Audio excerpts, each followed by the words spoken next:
Offer দেওয়ার পর যারা ভাবেন যে পরে অর্ডার করব, পরে নিব, অফার তো আছেই, তাদের জন্য একটা কথা, পরে কিন্তু সেম অফার থাকবে না।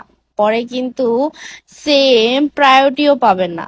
পরে কিন্তু এত প্রেশার আসবে যে আপনাকে আপনার মেসেজের রিপ্লাই দিতেও লেট হবে।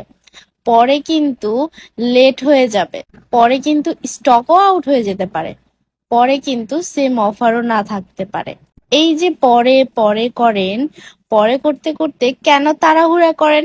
পরে পরে করে তারপর আপু তাড়াতাড়ি পাঠান, আপু এখন লাগবে, আপু আমার ঈদ নষ্ট হয়ে যাবে, আপু আমার ঈদ মাটি হয়ে যাবে, আপু তাড়াতাড়ি করে পাঠায় দেন।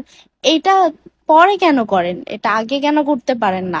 এই জন্য এবার বুদ্ধিমান তারাই হবে যারা দ্রুত অর্ডার করে ফেলবে, পরে না করে আগেই করে ফেলবে। আগে অর্ডার করুন, নিজেরটা বুঝে পান, সাইড করে স্টকে রেখে দিন। ঈদের মধ্যে আর পরে লাগাতে হবে না, পরে করতে হবে না, ঈদের মধ্যে আপনি আগে লাগিয়ে ফেলতে পারবেন। পরে না নিয়ে আগেই নিয়ে গুছিয়ে রেখে দেন।